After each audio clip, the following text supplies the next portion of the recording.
400 पार राम लहर के बेसिस पर होगा या 400 हार जो विपक्ष एकता बनाने की कोशिश में आपको कहीं ना कहीं स्टंप करने की कोशिश कर रहे? देखिए, विगत लगभग 10 वर्षों में प्रधानमंत्री श्री मोदी जी के नेतृत्व में भारत ने जो मुकाम हासिल किए हैं, 25 करोड़ लोग मल्टी डायमेंशनल पॉवर्टी से बाहर आए हैं, 4 करोड़ गरीबों को आवास मिला है, 11 करोड़ लोगों को शौचालय मिला है, 14 करोड़ लोगों को के घर में नल मिला है, हर गांव को बिजली, हर गांव को सड़क मिली है, 50 करोड़ लोग आयुष्मान भारत के तहत स्वास्थ्य कवर में आए, जिसमें 20 करोड़ लोगों ने रजिस्ट्रेशन भी करा लिया, 6 करोड़ लोगों ने उसका लाभ भी ले लिया है।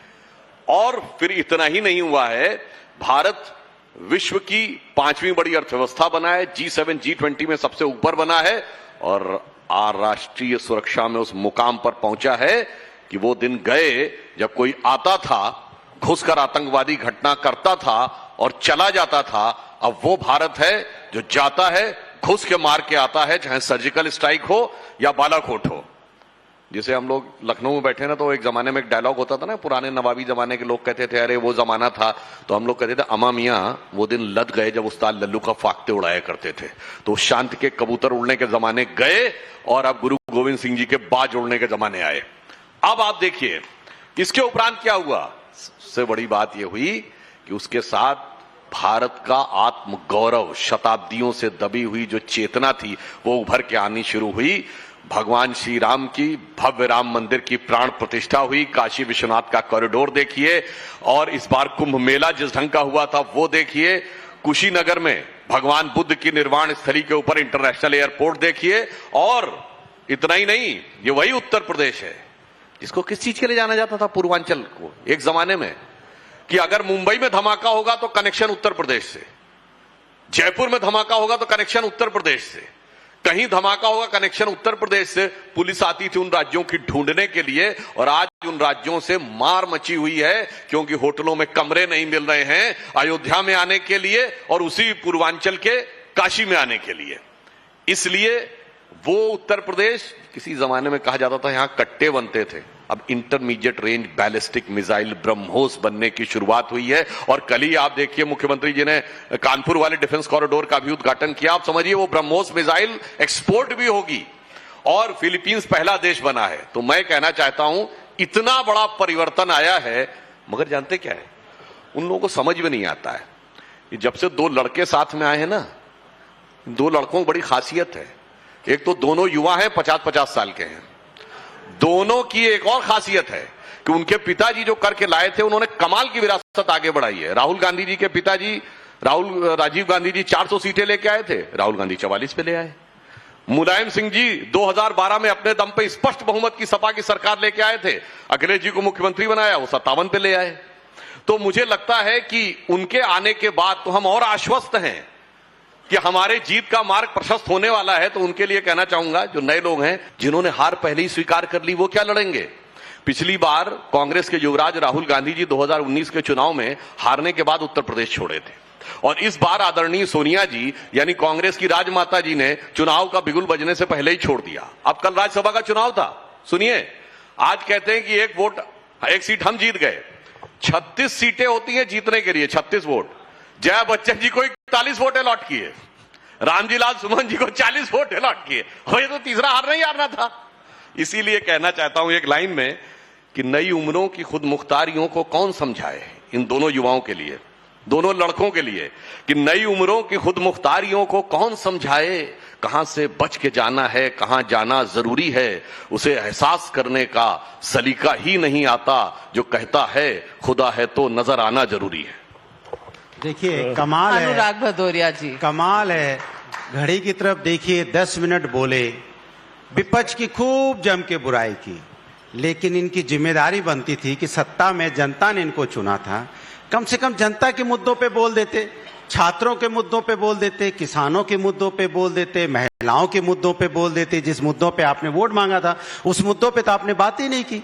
हालत ये है कि अंतरात्मा आप लोगों की जगाते हैं, अंतरात्मा जगती भी है।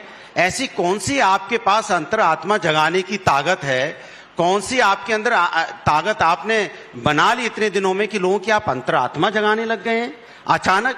कहते हैं ना, लालच जब मन के अंदर आता है तो अंतरात्मा जग जाती है।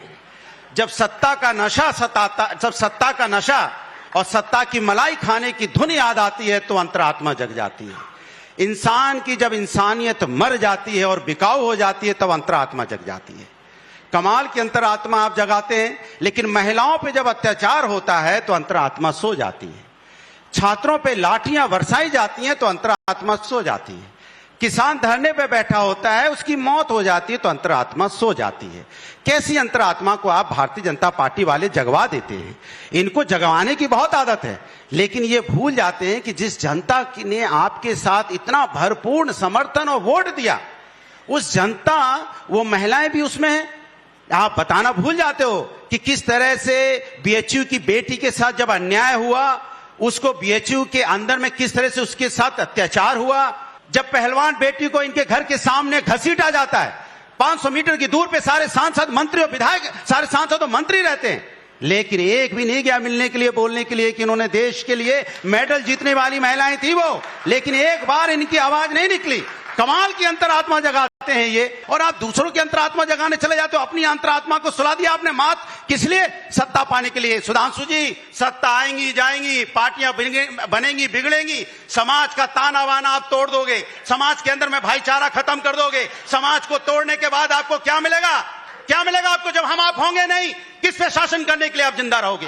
किसके ऊपर रूल करोगे आप? जब ये मोहब्बत खत्म हो जाएगी, आपस का भाईचारा खत्म हो जाएगा, इंसानियत खत्म हो जाएगी, कोई एक दूसरे को देखना पसंद नहीं करेगा, सब नफरत की आग में जलेंगे। किसके ऊपर राज करना चाहोगे आप? लाशों पे राज करोगे? सन्नाटे में राज करोगे? पेड़ पौधों पे राज करोगे? कम से कम इंसानियत जिंदा रहने दीजिए, लोकतंत्र जिंदा रहने दीजिए, मानवता जिंदा रहने दीजिए, तभी राजपाट भी चलेगा, वरना ये राजपाट किसी काम का नहीं होगा। आप ताकत से, दौलत से, धन से, पावर से सत्ता तो पा लेंगे, लेकिन जनता जब जगेगी तो बहुत दिक्कत हो जाएगी। अनुराग भदौरिया जी, आज तो आप बहुत दिल से बोले, लेकिन जब अंतरात्मा की बात की आपने, मैं कंफ्यूज हो गई। किसकी अंतरात्मा की बात कर रहे हैं? बीजेपी को झाड़ रहे हैं या अपने उन 7 विधायकों को झाड़ रहे हैं जगवाते हैं जो आपको छोड़कर चले गए, जिनकी आपको खबर भी नहीं हुई? आपने जेब में मंत्र लेके चलते हैं, अनुराग भदौरिया जी जगाते हैं। अनुराग भदौरिया जी, वोट देना है। अनुराग भदौरिया जी, सवाल इस बात पर मैं पूछना चाहती हूँ कि संदेश खाली की इतनी सारी महिलाएं सड़कों पर आ गईं, पार्टनर है ना आपके अलायंस के, अंतरात्मा नहीं निकली आपकी बाहर? जगी नहीं, कोई ट्वीट नहीं, ना एक लड़के से ना दूसरे लड़के से। सवाल तो हो गया सवाल नहीं। ऐश्वर्या राय के बारे में आपके अलायंस पार्टनर ने जो कहा, नाच रही है ऐश्वर्या राय, नाच रही है ऐश्वर्या राय, अंतरात्मा कहाँ सो गई थी? भारतीय जनता पार्टी की अंतरात्मा कब कहाँ सो जाती है? जब सैफई में बोलते हैं कि वहाँ पे नाच हो रहा है। मैं तो सिर्फ इतना कहना चाहती हूँ, में जब कल्चरल प्रोग्राम होता है तब आप उन एक्ट्रेस को बोलते हो कि नाच हो रहा है। हर मंच में भारतीय जनता पार्टी कहती है, चिल्लाती है कि सैफई में वहाँ पे घरों में ना रहता हो, अंतरात्मा कहाँ चली जाती है? कमाल की बात कर रहे हैं आप। जो खुद कांच के घर में रहता हो, वो जब पत्थर उठाता है तो अंतरात्मा जनता से सवाल कर। एक लाइन, ज्यादा लंबा नहीं बोलूंगा। इनकी आत्मा को कितना आत्मिक कष्ट हुआ है वो इनके भाव से अभिव्यक्त हो गया। मगर एक ही लाइन बोलता हूं, गठबंधन तो चल रहा है ना, ये अखिलेश वखिलेश सुनने के बाद भी अंतरात्मा नहीं जागी, और इन्होंने कह दिया अब सर आप बीच में हो गया, बहुत हो गया। दूसरा, अखिलेश जी ने कहा चालू पार्टी, और चालू पार्टी के साथ जाने में भी अंतरात्मा नहीं जागी। और मध्य प्रदेश में कांग्रेस ने कहा चिरकुट पार्टी, और चिरकुट पार्टी कहने के बाद भी अंतरात्मा नहीं जागी। इनके लिए जानते क्या कहा जाता है? शाम तक सुबह की नजरों से उतर जाते हैं, इस कदर समझौतों पे जीते हैं कि जमीर ही मर जाते हैं। अब 5 सेकंड दीजिए,